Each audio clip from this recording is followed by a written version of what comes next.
Coming up on Tech News Weekly, Dan Moren joins us this week. We talk about all of the new Apple hardware that's been coming out all week.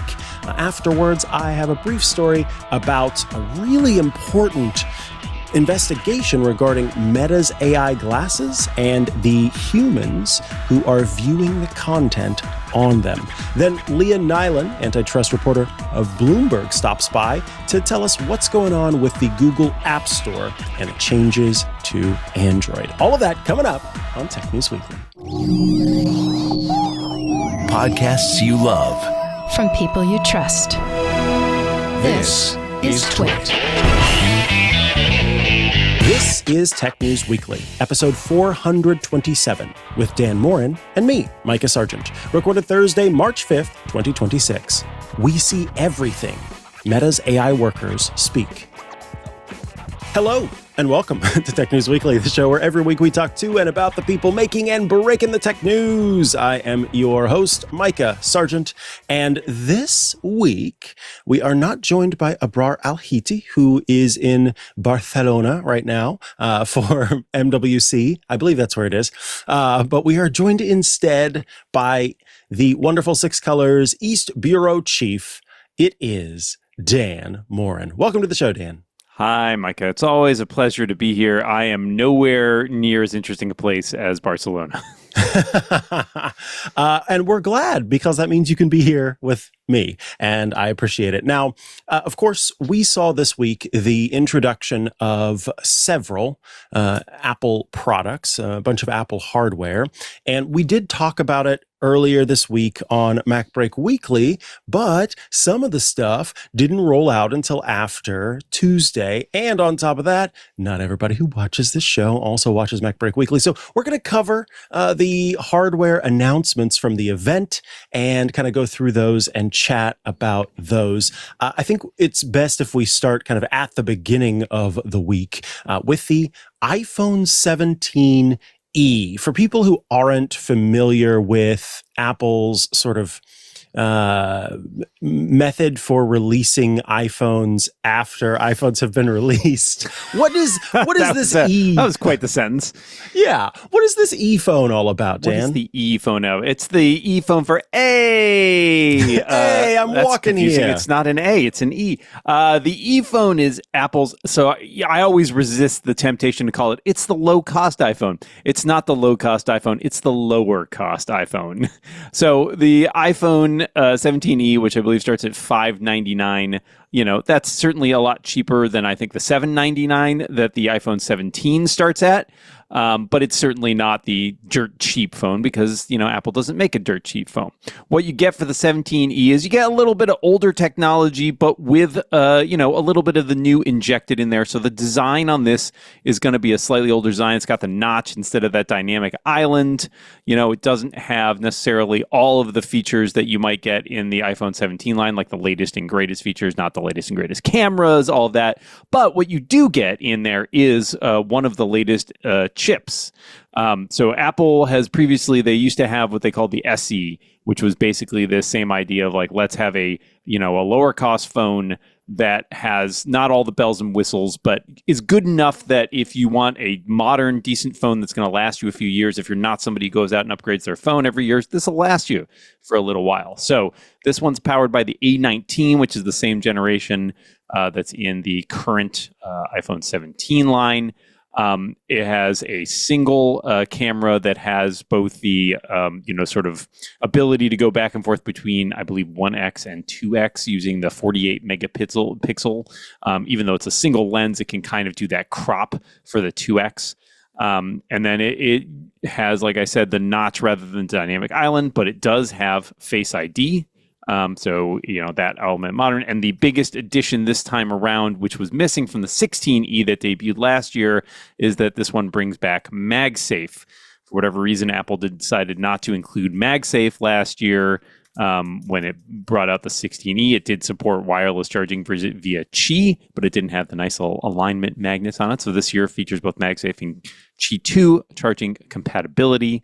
And then basically, again, like I said, it's got a lot of the other niceties you might expect from something this line. It's got that customizable action button. It's got a USB-C charger. It has, in this case, Apple's newest in-house cellular chip, the C1X, as well as, I believe, the N1 chip that handles its newest Wi-Fi and Bluetooth as well. So most of the stuff you need. Yeah. Honestly, this is one of the sort of things that I recognized earlier this week as we saw these devices was Apple seems to be kind of perhaps more so than ever blurring the line between its more expensive, more premium models and its less expensive, less premium models whenever it comes to the feature set. And I think that makes it easier for us as people who are recommending and who are often asked what devices to get, where before you might go, okay, if you don't have the money to spend, then you may want to go for this one, but you're going to be missing out on this and this and this and this and this. Now it's not so much that's getting missed out on. Of course, we do have the one camera as opposed to the multi-camera array, and that's an easy kind of thing to point to, but it's so nice to see MagSafe come to the lineup. It's so nice to see all of those safety features come be there as part of the lineup. And of course, to have that all-day battery life still that iPhones especially I think are known for. Yeah. So I've been really happy overall with the offering from Apple in this sort of more budget-friendly space.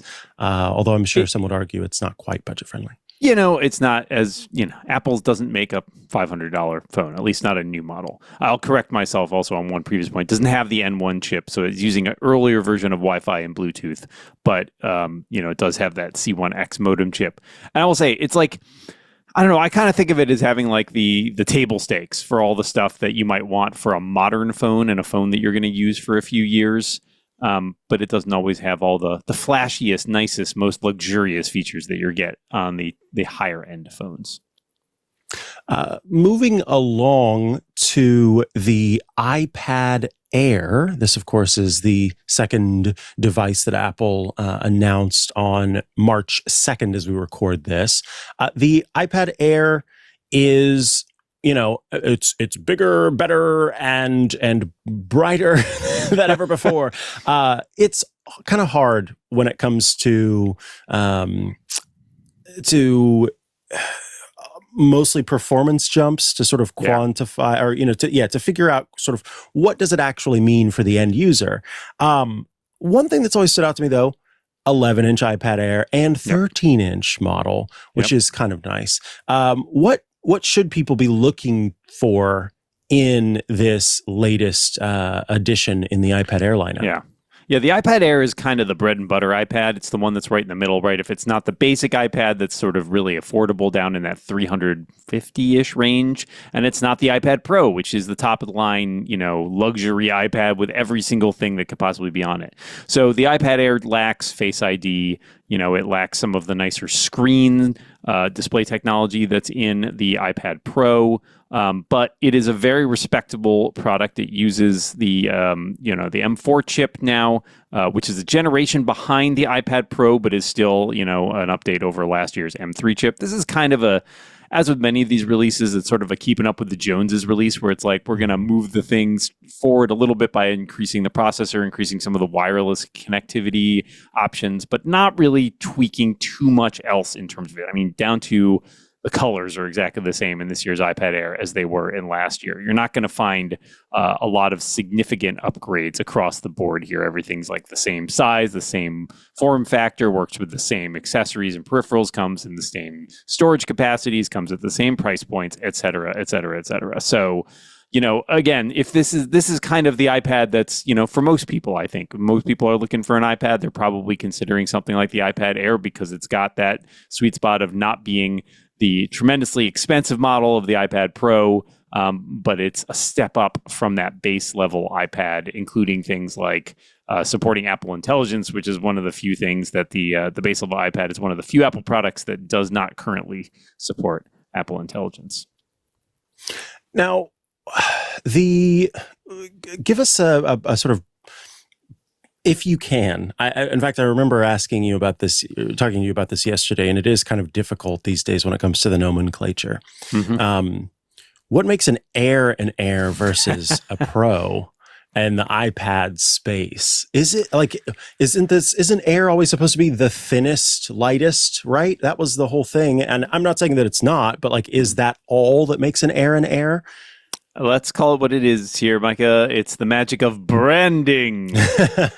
I mean, the simple matter is the iPad with no adjectives is the base level iPad now. And so this mid-level iPad needs to be called something. They're not going to call it the iPad mid. That has bad connotations probably these days. But, Air has a lot of cachet for Apple. The MacBook Air obviously is the best-selling MacBook and therefore the best-selling Mac in Apple's lineup. And I think that the success of the Air as a brand name for the Mac is something that Apple wanted to translate here as being like, this is the iPad for most people. It's going to, again, do pretty much everything you need to do. It's going to offer most of the capabilities that you want. There's not a lot of sacrifices here. I think these days, honestly, the only thing in there that feels like maybe a little bit of a step down is the lack of Face ID. Which is just as an experiential thing is something that I think a lot of people are used to, but because it's, as we just said, the 17E has it, right? So it's basically everything on the iPhone line has Face ID these days. And that makes the iPad Air a little bit of an aberration there, but it still has Touch ID on the little sleep button. Again, it lacks some of the niceties of the screen. That iPad Pro has that really impressive ProMotion screen that's like the Ultra Retina XDR display. So it has, it's a great looking screen. It's absolutely gorgeous. I don't think most people buying an iPad Air are going to look at it and be like, this screen is terrible. I think they're going to find it a great screen that's perfectly fine for it. It's just that the more expensive ones are even better. So, I think one thing has remained true largely across the iPad line for the last several years, which is that the hardware tends to outpace the capabilities that most people are using their iPads for. And I think the iPad Air here is no exception. The M4 is an extremely powerful processor and probably not something that most people using an iPad are taking full advantage of, if for no other reason than there aren't as many applications on the iPad side that can really take full advantage of all of these hardware capabilities. So, again, the iPad Air, it's the mid-level sedan of iPads. It's not a luxury sedan. It's not an economy sedan. It's right in the middle there. It's your Honda Accord. There you go. I like it. Before we take a break, I want to touch on something that actually didn't release or wasn't announced until the next day, but we've got a lot more to talk about. And so this one will be easy because it's the Studio Display and the Studio Display XDR. Now, you and I both are Studio Display users. And I think happy, right, with our Studio Displays. Yeah. But there's a new one. So obviously you immediately went and rushed to buy it, right? Because it's got so many new features. Oh, and so many I do love things. a good new product to replace something that I've been using. I use my Studio Display every day. I'm talking to you on it right now. I mean, I'm not talking to you on it. It's a display, but like I can see you on it. Anyway, the new Studio Display that Apple is offering is virtually unchanged from the old Studio Display. It has a couple of small improvements. It's got a nicer camera, supposedly, although we'll wait to see the full reviews of that. The camera was one of the things that got a lot of criticism in the original Studio Display for just being a lot not as nice as people expected. And it also features a Thunderbolt 5 now as its port for connecting to the Mac, as well as offering a downstream Thunderbolt port. That's in comparison to, I believe, Thunderbolt 3 on the existing Studio Display. And then there's also some talk, I think there's a little more bass in the speakers, for example. But that's it. The price remains the same at $15.99. The panel itself, like resolution, brightness, refresh rate, all of that, exactly the same as the existing panel in the Studio Display. So from a purely display point of view, this is unchanged. It's essentially just another little bump to keep it up with the state of the art. One thing I didn't see spelled out in the display tech specs is the Studio Displays have a A-level processor in them, not unlike the iPhones. And it's there to mainly handle onboard stuff. I don't remember. I think it's the A19 in it now, and that is compared to, I want to say, the A13 in the older Studio Display. This is not a thing that matters if you use the Studio Display. You don't know what chip's in there, but again, it's just an indication of Apple is ramping down its production of older chips and ramping up its production of the current generation of chips. Therefore, it's going to sort of bump that up just to keep up with it and to improve its efficiency costs on its end. I remember when I first got the Studio Display, and in fact, when everyone first got the Studio Display, and there were some issues with it early on where it needed to be unplugged and plugged back in order to reboot it. I haven't had any of those issues since, but it does always make me think about the processing chip that's inside versus, I look to my right and I've got this Dell monitor and I'm going, it's almost like I want to tap on it and go, you got anything going on in there? Or are you just sort of dumb? You're just a screen? Are you just a screen? Just a screen. Yeah. We should mention that wasn't the only Studio Display, though, that they rolled out. They also rolled out the Studio Display XDR, which is the replacement for the former Pro Display XDR that came out, I want to say 7 years ago, I think in 2019 with the Mac Pro, the latest edition of the Mac Pro. That was notable for being extremely expensive. I believe it was $6,000 plus $1,000 for the stand if you wanted to stand along with it. This one's a little more affordable. It's down at, I want to say, $3,300, and it comes with its height adjustable stand, which is an add-on for the Studio Display. The Studio Display, you can pay a couple $100 extra to get a stand that not only tilts but also can be raised and lowered. That's standard on the Studio Display XDR. It also has a much better panel in it. I mean, it's the same in terms of resolution and size, but it has 120 hertz of refresh rate, and it has this adaptive sync technology that can adjust the refresh rate to match whatever content's on there. And more importantly, I think for a lot of people, it features this mini LED backlighting system as opposed to the straight LED backlighting system of the Studio Display, which has all these local dimming zones that can be adjusted more granularly to provide better range of brightness. And this one goes up to 1,000 nits in SDR, or up to 2,000 nits peak in HDR. So it is a really, really nice display. I think primarily aimed at people who are doing professional graphics work or graphics sensitive work that really want the highest sort of reproduction quality possible. Other than that, it's largely the same. As I said, same size, same camera, same studio or speakers and mics, Thunderbolt 5 ports, etc. It's mainly the better panel and the adjustable stand included there. But at least it's a little bit cheaper than that Pro Display XDR, which is a thing of the past now. Yay.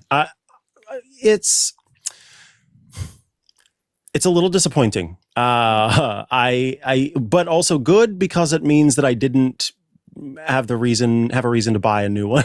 But you continue to amortize the cost of that Studio Display over more years now, right? I mean, the longer that display lasts, the better deal it is. Oh, so damn. There you go. That's right. That's for you. No. I'm just saying, you paid $1,600 or something for that, a few years ago. It's going to keep going to the point where your per year cost gets nicer and nicer. And the fact that Apple didn't feel the need to be like, hey, we've got all this brand new technology, we can make an even better display now, tells you like, hey, my display is still pretty state of the art. True. That's pretty nice. That's the pretty best. Nice. I like that. Look at this thing. Suddenly it's shinier. It's brighter. Hold on, let me get out my polishing cloth and wipe it off. Oh, you're right. I haven't wiped you off in a while. I'm so sorry. I feel guilty about that You're every day. Beautiful, you poor thing. Okay. We needed a little bit of therapy here, and we got it. Let's take a service break I provide before we come back with more the Apple stuff that was announced after Tuesday.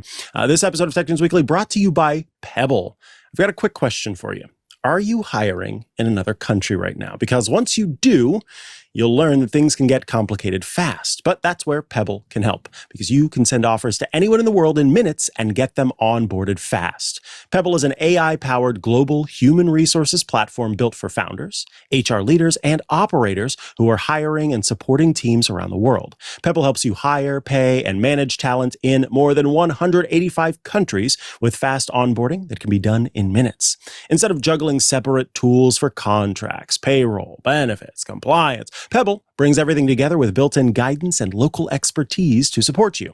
This is especially helpful if you're managing teams internationally or planning to grow, and the fastest growing companies in the world use Pebble to stay organized and reduce risk. Founders use it to scale faster without having to become HR or compliance experts. It's rated number 1 in compliance on G2. The customer testimonials speak for themselves. For example, Page needed global talent to align with its bold mission as a digital diagnostics company revolutionizing cancer pathology with AI.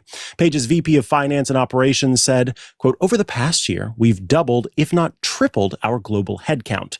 That growth has been largely thanks to our partnership with Pebble. Bottom line, it simplifies global people operations so you can spend more time growing the business and supporting your team. Pebble's new standard discounted pricing at $399 USD per month per employee helps you contain costs. Go to highpebble.ai to get a free estimate. That's HIPEBL.ai for a free estimate. Thank you, Pebble, for sponsoring this week's episode of Tech News Weekly. All right, we are back from the break, joined by Dan Moren of SixColors.com. We are talking about Apple's hardware announcements this week, and of course, that means it's time to talk about the Macs. So first and foremost, before we get into the individual Macs, Apple always now, with its Apple Silicon, loves to take a moment to sort of brag about the latest chips. The M5 Pro and the M5 Max are here with that Fusion architecture, next generation GPU, and then, of course, better memory bandwidth so that it can do better AI compute for all of those times you're using Apple Intelligence. Although, according to the information, there are unused servers sitting on Apple's shelves because the Apple Intelligence usage is not what was expected. In any case, that's not what this is about. This is about Apple's new silicon. Anything stand out to you this time around when it comes to just specifically the silicon, or is it all about, for you, kind of what it does in the hardware? Yeah, so there's a couple interesting new things here that are, you mentioned that Fusion architecture. One thing is Apple's use of what are called, we're going to introduce a new vocabulary word here today, chiplets. They're adorable. Chiplets, not giblets, chiplets. Chiplets are the giblets of the silicon world, if you will. I don't know if that's true, but it sounds good. So basically, this is a different sort of architecture that's a little more modular in its design and allows them to use these little smaller pieces and kind of connect them in different ways to provide a more variable type of hardware. So like being able to think about like having Lego blocks, like you're like putting things together and combining them in slightly different ways. And so it's therefore a little bit more modular. If you're building these M5 Pro and M5 Max, architecture processors, and you need your GPUs and your neural engines and all this stuff, this lets you do it in a little bit more of a subdivided and therefore more efficient way. So that's part one. Part two is a little bit of what I called nominative leisure-domain to throw out some fun. I'm going to brand that. I'm putting that on a t-shirt. You should. So previously, you might remember that most of Apple's processors use two types of cores. One type are called efficiency cores, which are the day-to-day cores that get everything done pretty much. But then when you need a little bit more juice, when you're doing something a little more intensive, the processor can flip over to the performance cores that are really designed to like get the most out of your hardware. The efficiency cores are designed to run with like sort of a nice balance between how much they can do and being power efficient. Now, as my colleague Jason Stiles pointed out, he felt like Apple always was a little miffed that people didn't appreciate its efficiency cores more and thought that perhaps because they had this efficiency name, they were therefore, less powerful than the performance cores. So this time around, they've done a little bit of retooling and rebranding. So what were previously performance cores in the M5 line are now called super cores, whereas there are a new version of performance cores that are more power efficient, but also more powerful than the old efficiency cores. So these M5 Pro and Max chip feature both this super core, that's the core that kicks on when you really need all the horsepower. You're doing video exports, or you're doing something gaming or something like that requires real processor horsepower. And then these performance cores are now what kick on for most everyday tasks, where it's like you just need to get stuff done and you want to prolong your battery life as much as possible. They're no slouches, right? They're still performance cores.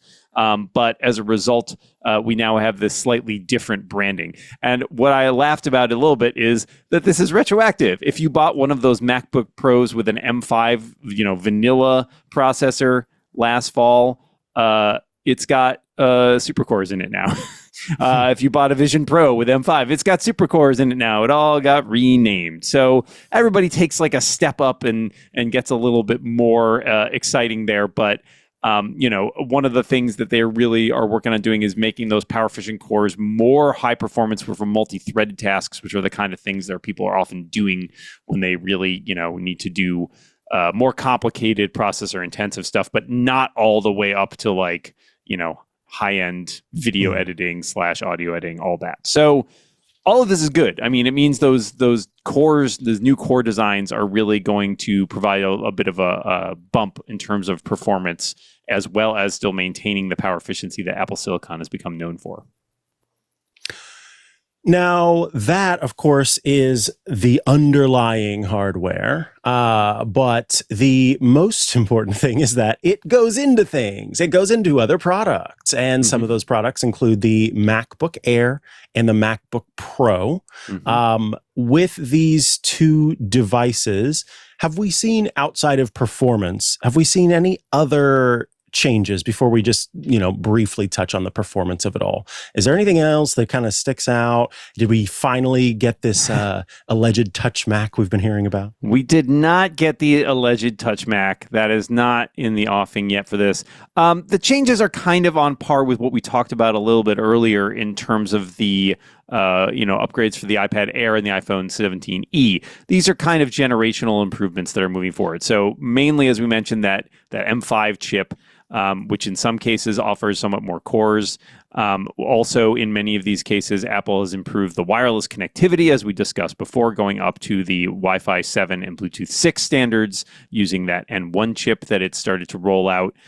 One other thing that they've tweaked this time around are a lot of the base storages. So, for example, the 13-inch MacBook Air previously started at 256 gigabytes of storage. They've doubled that to 512. Now, that's come with a commensurate price bump too, so don't think that you're getting necessarily more for less. The MacBook Air now starts at $1099 instead of $999, but you are getting double storage, which was probably more than $100 upgrade previously. That's similarly the case on the MacBook Pro side, where you're seeing some bumps in terms of the base storage available, but there are also some price raises as well. So, again, this is kind of keeping up with the state of the art and keeping up with what's the latest and greatest without really being like an entire refresh of the whole line. So I, of course, looked at the new MacBook Pro, looked at the new MacBook Air, looked at the performance jumps and, what we were to kind of try to find where Apple was going in that lineup, and if we could kind of read into anything. Yeah. And of course, this does feel mostly like this incremental. Yeah. But I think for me, one of the most exciting things that happened the next day on March 4th. So yesterday, as we record this on Thursday, March 5th, and that was the introduction of the new MacBook Neo with a price point that's just ridiculous in a good way. $599 for a 13-inch MacBook with a aluminum design.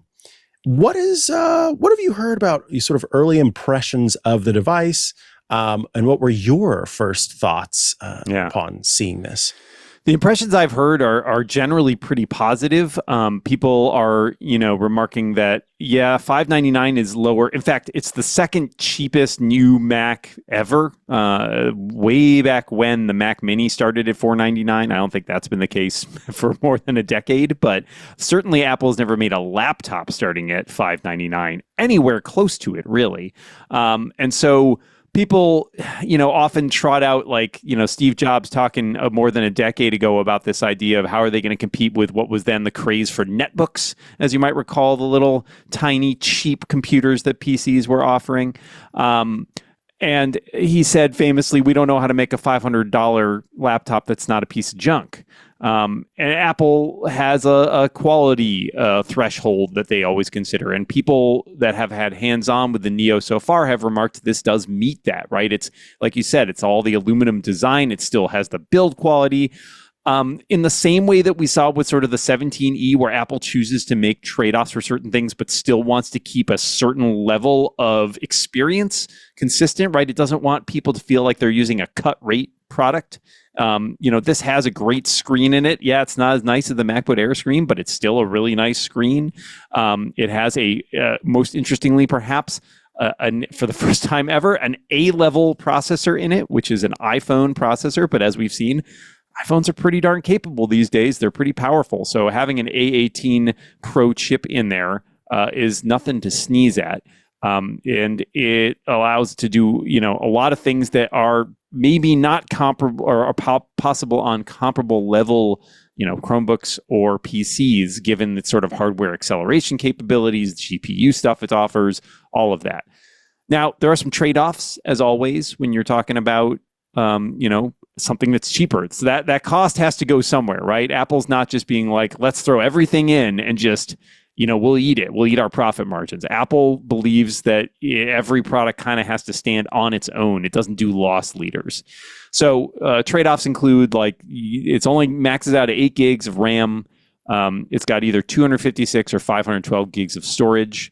In an interesting move, that 256 model has no Touch ID, which is available on the more expensive model, which is the $699 model. It's only got a 1080p FaceTime camera rather than the 12 megapixel center stage camera we see on most other devices. Somewhat fewer speakers, et cetera. But by all accounts, still a very performative computer. I will mention one other major trade-off. There are 2 USB-C ports on this, but they are not created equal. One of them is a USB 3 port that supports charging as well as the faster USB 3 speeds, as well as connecting an external display. The other one is only a USB 2 port, which does support charging, but a slower data transfer and no external display. And my understanding is if you try to plug a display into the wrong one, the computer will let you know, move it to the other port. From what I have read between the lines, this is a limitation of the A18 Pro. But if Apple chooses to revamp this product on a yearly basis, which it may very well decide to do, it's possible that could change next year. So it'll be interesting to see what the trajectory of this is. It's certainly hard to argue with the price. As you said, $599 is kind of bananas. And if you're in the education market, this starts at $499, which is a truly outstanding price point.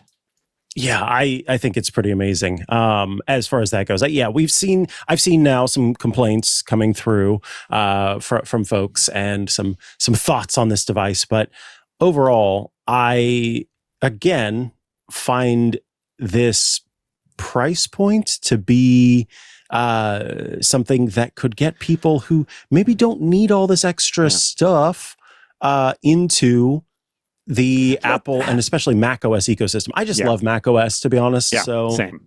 I think what's interesting to look at it here, the perspective that's interesting to look at it is Apple finally decided to make the trade-offs necessary, right? They never did this before. They never looked at it and said, what could we do to build a computer that would meet this price point?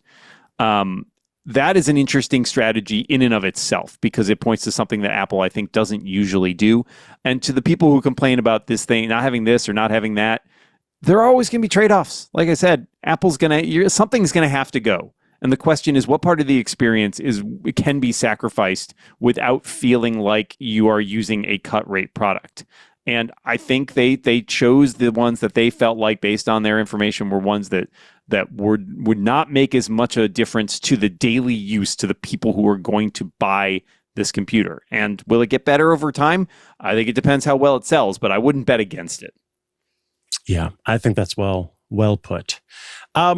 Anything else that we might have missed in terms of all of the devices that have been announced or anything? I know you are really good about finding stuff that may have been missed during it, but maybe there isn't this time. I'm not sure. It's a little more sparse this time. I think one thing we didn't note just about the Neo 2, which we of course should mention, is it comes in colors, which is another big change from Apple's laptop line, which has kind of eschewed that for many years now. You can get this in a blush pink, citrus, sort of yellowy green, and a blue indigo that is a little bit lighter than the midnight available on the MacBook Air.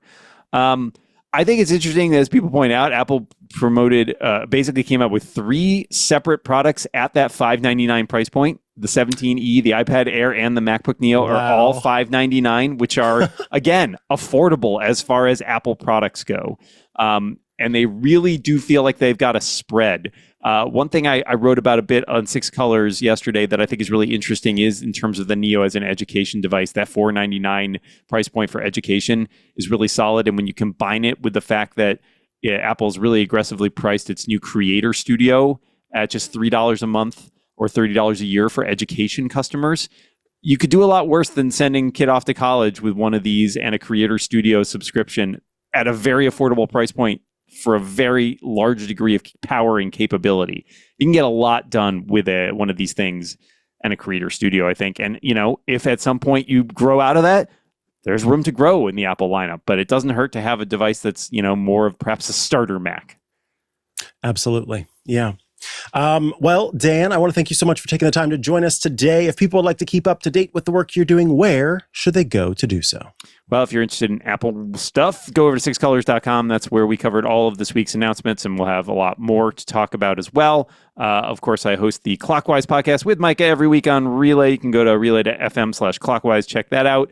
And you can go buy my books, including pre-ordering my latest book, which comes out in November, called Eternity's Tomb. Go to dmoren.com. You can find a list of all my works there.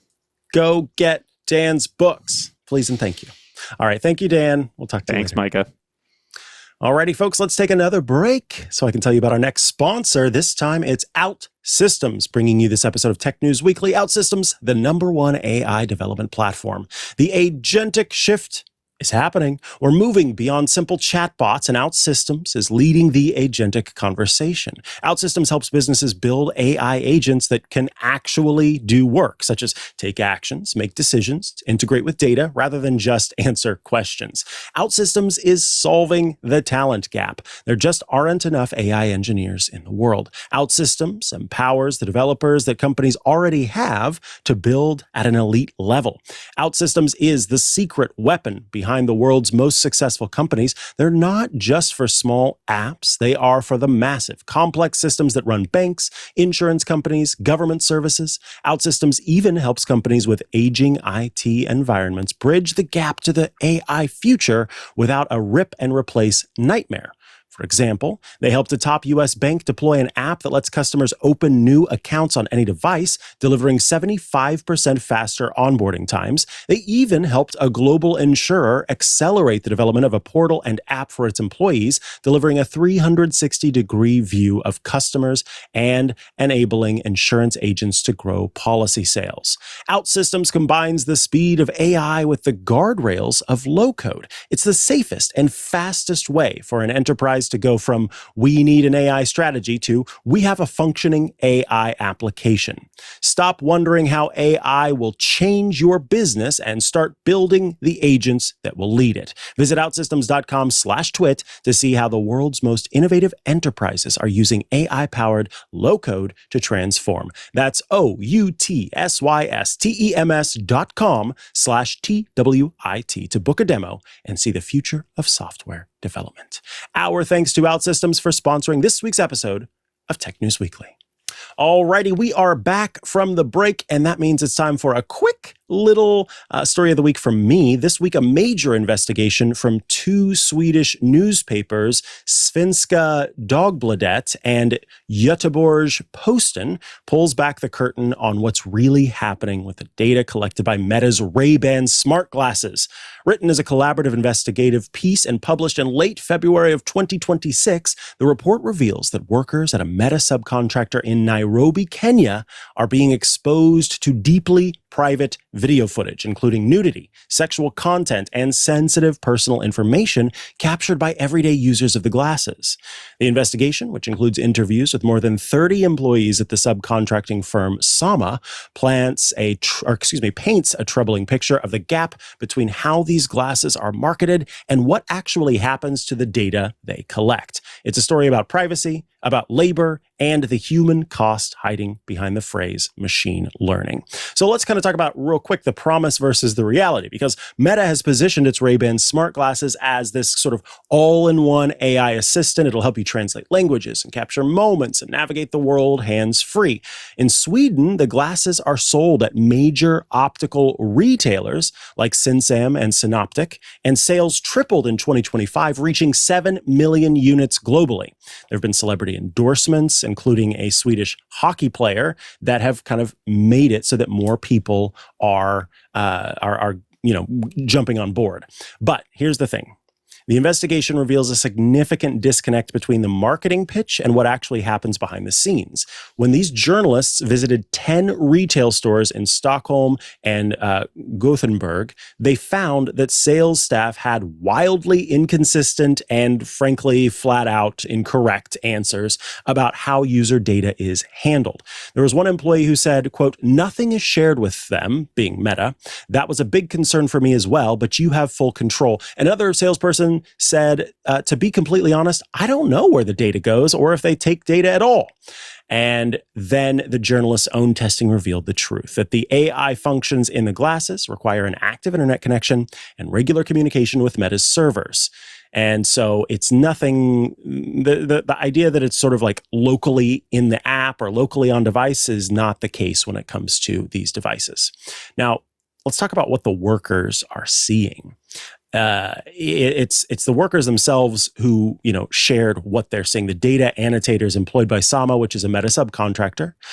These workers tasked with labeling and interpreting video, image, and audio data to train Meta's AI models, and they describe being routinely exposed to intimate content captured by users who likely had no idea they were being recorded or that their footage would end up on screens halfway around the world. One employee described it bluntly, saying, "We see everything from living rooms to naked bodies. Meta has that type of content in its databases. People can record themselves in the wrong way and not even know what they are recording. They are real people like you and me." Another one said, "Someone may have been walking around with the glasses or happened to be wearing them, and then the person's partner was in the bathroom or they had just come out naked." Workers have also reported seeing bank card details, pornography people were watching while wearing the glasses, sex acts that were filmed with the glasses specifically. One worker described the content as material that could trigger enormous scandals if it were leaked. And when it comes to kind of the work that they're doing, the content can be about any topics, chats where someone talks about crimes or protests. It is not just greetings. It can be very dark things as well, said one of the employees. Now, there's a lot to kind of break down when it comes to what is going on here, what's allowed, what's not, because Meta, of course, needs to be compliant in the EU with the GDPR, General Data Protection Regulation, where companies have to be transparent about how the data is processed, where it's being processed, and it doesn't seem like, according to what these journalists discovered, that Meta is within the realm of regulation requirements for this data. And so one of the data protection lawyers said this: "If this happens in Europe, both transparency and a legal basis for the processing are lacking. Once the material has been fed into the models, the user in practice loses control over how it is used." Overall, I think this is a conversation of needing to understand where the data is going, how it's being used, and just being mindful, I think, of the technology that we're using. I feel like if I bought a pair of these glasses, I would I would be very careful about what they were picking up. But the fact is, not everybody is paying attention to or aware of the the data practices that these companies have, and in particular, what it means when you opt into analytics in some cases, because things can be buried under that term of, oh, help us with the next version of this product by allowing us to, view your data and tag your data and this and that and the other. And then you come to find out what you're actually doing is letting someone somewhere in the world, not an AI, not a robot, not something like that, actually look at this data because it needs to be tagged and understood by a human so that it can then be tagged and understood by an AI system. There's a lot to dig into in this piece. And so I do encourage everyone to go and read this piece, particularly given the investigative work that I think is an important aspect of this. So we'll, of course, include a link in the show notes to the article, but we do need to move along because we've got an interview to get to right after we take one more break so I can tell you about Trusted Tech, bringing you this episode of Tech News Weekly.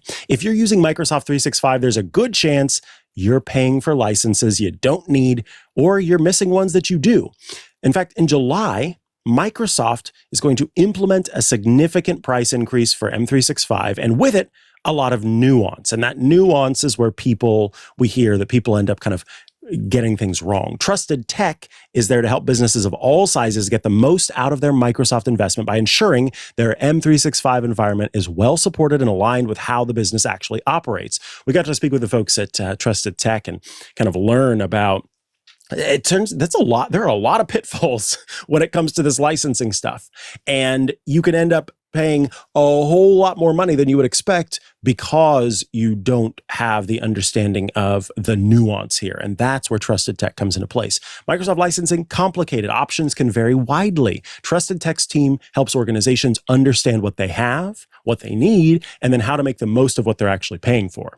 If you want to make sure you're getting M365 done right, Trusted Tech is offering a free Microsoft 365 licensing consultation.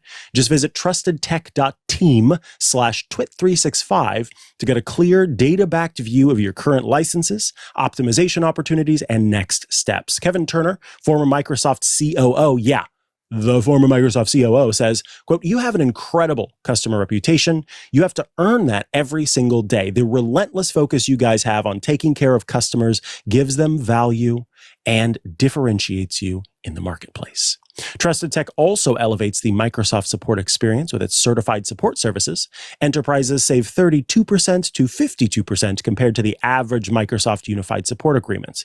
Whether you're looking to fine-tune your Microsoft 365 licensing, improve the way your organization receives proactive Microsoft support, or both, Trusted Tech offers free consultations to help you understand your options. Go to trustedtech.team/twit365 and submit a form to get in contact with Trusted Tech's Microsoft licensing engineers. And of course, we thank Trusted Tech for sponsoring this week's episode of Tech News Weekly. All right, we are back from the break, and Google just made one of the biggest shakeups to its Android App Store in years. It's the result of a long-running antitrust battle that's finally seeming to be coming to a head. The changes could have major implications for developers, rival app stores, and the way you download and pay for apps on your phone. Joining us today to talk about it is Bloomberg's own Leah Nylen. Welcome back to the show, Leah. Thank you guys for having me. Yeah, always a pleasure to get to chat with you. So Google just announced some pretty significant changes to how its Android App Store works, lowering fees, opening up access for rival app stores, and more. Can you kind of walk us through what exactly Google is proposing here? And more importantly, what prompted these moves? Yeah, so this is a pretty big change for Google. So up to this point, most of the time when people are downloading apps on their phone, they're using the Google Play Store. That is Google's branded own app store. You could always try and download another app store, but it was a little bit difficult.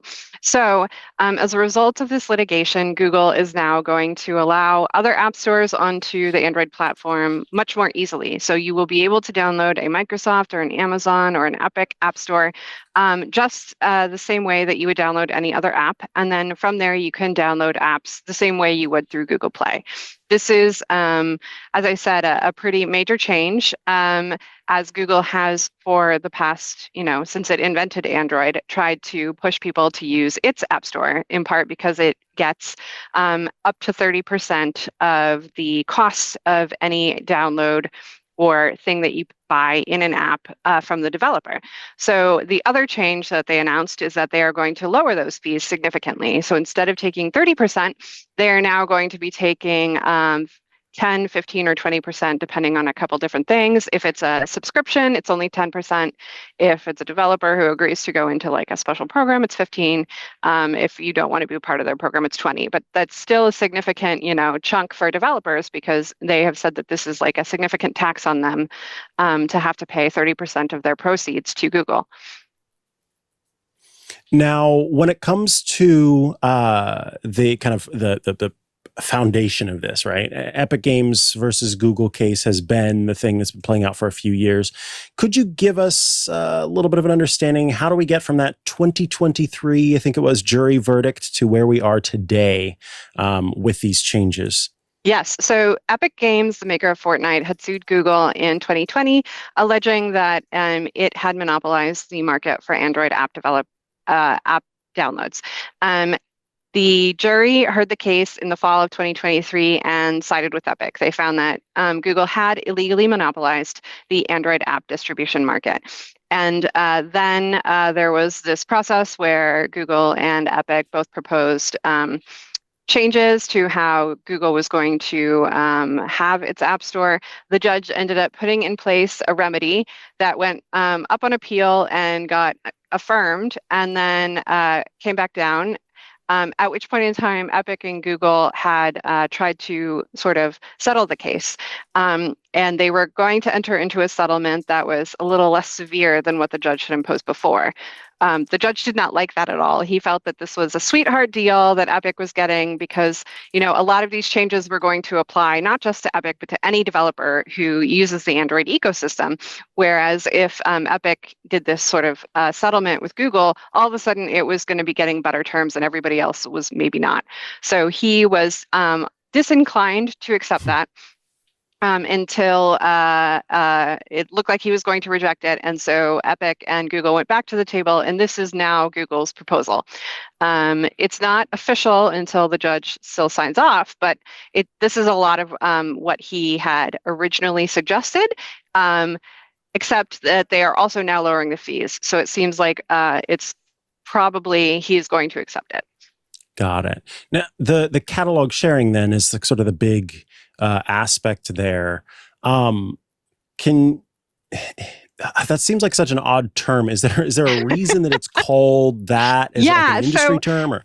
Catalog sharing just means that if you wanted to build an app store, what you could do is you could say, hey, Google, I want you to give me just a copy of what you have in your Play Store right now. So I can have the same apps available for consumers in my Play Store, or in my, not Play Store, in my store. So the judge really liked this because it's sort of like giving everybody else when they're building an app store a leg up, because all of a sudden they have all this same content. That was one thing that Google said was actually, they thought it was going to be difficult to build and like involve a lot of like rights sharing, and they didn't like this. And so they had scrapped that from the remedy, and then that was one of the main things that he was like really unhappy about. So they have now added it back in. If you are starting up an app store tomorrow, I guess, you can ask Google, hey, just give me a list of all of the apps you have right now, and I can start from there when I am building my app store. Google's Samir Samat said that these changes go, quote, well, which, I mean, you would want to say that, go, quote, well beyond what's legally required in the US, and that they're also meant to satisfy regulators in Europe and the UK.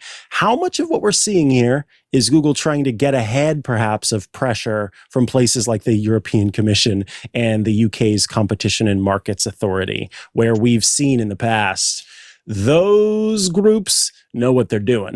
Yeah, I mean, to be honest, my take of this whole thing is that this is actually all of the stuff that they're going to be required to do in Europe anyway. So they might as well just roll it out globally so that they don't end up having like one set of app store for the US and one elsewhere. So the EU passed this major digital regulation, the Digital Markets Act, earlier this year. And not earlier this year, earlier in the 2020s. And it went into effect about 2 years ago. And Google has already gotten dinged for not opening up its app store enough in Europe. So they're already going to be facing fines for not doing enough there. They were going to be forced to do a bunch more on this. And so this is like their offer. This is them saying, okay, we hear the EU didn't like what we were doing before. So now we're definitely making it easier for there to be other app stores. Same thing in the UK. The UK had passed very similar legislation to Europe. It gave Google this special designation. It's a strategic market status, which means that they can tell them, you have to open this up. You have to make it easier for rivals. So they were going to have to do a bunch of this in Europe anyway. This makes them seem like they're offering it makes them seem like they're doing this proactively, for one thing. They're not like being dragged into court every single time, and it allows them to do it in a global manner. So now we're not going to have like extremely different experience in the US than people in Europe or the UK have. The fee restructuring is an interesting part. Google decoupling billing system, dropping to that flat 5% fee for developers. Is this a big shift for developers in terms of what they've been paying up to this point? And is it a little bit like the Apple App Store in the sense that we have seen that it's sort of the biggest developers that were impacted by the way that the App Store was set up before, and that smaller developers, regardless of the old way of doing things or the new way of doing things, weren't as impacted? Yeah, so this is really interesting. As of today, all developers just pay 30%, unless it's a subscription, and then sometimes you pay 15%. But what Google is doing here is they are sort of decoupling the billing system from the rest of it. So now you can choose to use Google Play billing, in which case it automatically makes the charge through Google. Or if you're a developer, you can choose to use a different option. So you could use like Stripe, you could use Shop Pay, all of these other options that we have, like when you're buying something online. You no longer have to use Google. And that developers like, because you might be able to get like it cheaper. If you're accepting credit cards, usually the credit card transaction fee is somewhere between 3% and 5%. So if you do a lot of transactions, you might be able to get it cheaper elsewhere, and then you don't have to use Google at all. And then, so that's the 5%. You can stop using Google altogether, stop paying that 5%. And then separately, they're going to charge either this 15 or 20%. So the max that you're ever going to have to pay Google, even if you're using their billing, is now 25% instead of 30%. Or if you agree to some of the other restrictions, 20% instead of 30%. And then Epic's Tim Sweeney, which I was just reading that perhaps part of the agreement is that he won't talk poorly about the Google App Store or something. Maybe you can tell us a little bit about that. I thought that was really fascinating. But that is fascinating. Yeah, he said after the announcement that anyone can now launch a competitive app store. Do you think that's realistic, or are there still practical barriers that could keep rival app stores from truly competing with Google Play? So the one thing, if you are going through this process to become a registered app store with Google, they are going to drop what had been called like the scare screens. You will no longer have to like keep pressing okay, I understand that this is like not Google's Play Store and it can do all these horrible things. I think Epic had said before it was going to take like 11 screens to go through if you wanted to download something through another thing. Google has agreed that it's just going to drop that. It's going to make it the same for you to download an app through an alternate app store as it is when you do it in the Google Play. So yes, it will be a lot easier for you to use an alternative app store, you as a consumer or you as a company to offer an alternative app store. So, he did say they sort of consider this now the same as Windows. Windows is sort of like considered the easiest platform for developers because there aren't a lot of restrictions on, how people download things, where people download things from. And all of these changes that Google is making are supposed to make it a lot easier for consumers and developers to sort of have options for how things are paid for and how things are downloaded. Lastly, kind of looking at the bigger picture here, we've got Google making these changes, Apple, of course, facing its own App Store battles, regulators around the world tightening the screws on how these platforms operate. Where do you see all of this heading, especially given your domain of or your knowledge domain? Are we looking at a fundamentally different app economy in the next few years, do we think? I think it's definitely changing for Android. Like, this is a pretty big move for anyone who owns an Android device. This applies to both tablets and phones. And outside of the US, that's most people. Most people have an Android phone. It's just in the US, most people have an iPhone. So that's still the one big barrier is Apple has really, really resisted a lot of these changes. It is challenging the DMA and various fines that have been imposed on it for not opening up the App Store. It is still litigating with Epic on and on and on that lawsuit about having to open up its App Store. So the Apple world is still very locked in, but now the Android one is a lot more open than it was before. Nice. Well, I think, there's a lot more coming down all of these pipelines. So I'm looking forward to talking to you again soon. But I thank you so much for taking the time today to go through where things stand and what's next. If people would like to keep up to date with your great work, where are the places they should go to do so? Yeah, I am on Blue Sky at Leah Nylen, and you can also follow me on Bloomberg to get an email whenever I have a new story. Awesome. Thank you so much for your time today, Leah. Thanks for having me. Alrighty, folks, that brings us to the end of this episode of Tech News Weekly. We publish a show every Thursday at twit.tv/TNW. You can head there to subscribe to the audio and video versions of our show.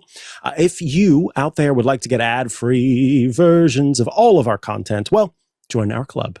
Join the club. Join our club, twit.tv/clubtwit, or you can scan that QR code in the top corner there. When you join the club, you will gain access to some pretty awesome benefits. As I mentioned, ad-free content. You'll also gain access to our special feeds. That includes our feed for our bits, clips, sort of behind the scenes moments. We also have a feed for our live coverage of tech news events and a feed that has all of our club shows in it. That includes My Crafting Corner, Stacy's Book Club, and so much more. If that's not enough for you, well, I understand, I guess, because I'm also going to give you an invite to our wonderful Discord server, a fun place to go to chat with your fellow Club Twit members and those of us here at Twit. If that sounds good to you, I'm sure it does. Twit.tv/clubtwit. Plus, we've got great deals all the time, so you can check those out as well. Twit.tv/clubtwit. If you would like to follow me online, I'm at Mikah Sargent on many a social media network, or you can head to chihuahua.coffee, CHIHUA.coffee, where I've got links to the places I'm most active online. Be sure to check out my other shows, iOS Today, Hands on Apple, which will publish today, and on Sunday, we'll be recording our next set of Hands on Tech episodes, so be sure to tune in then as well. Thank you for being here. I'll catch you again next week for another episode of Tech News Weekly. Bye-bye.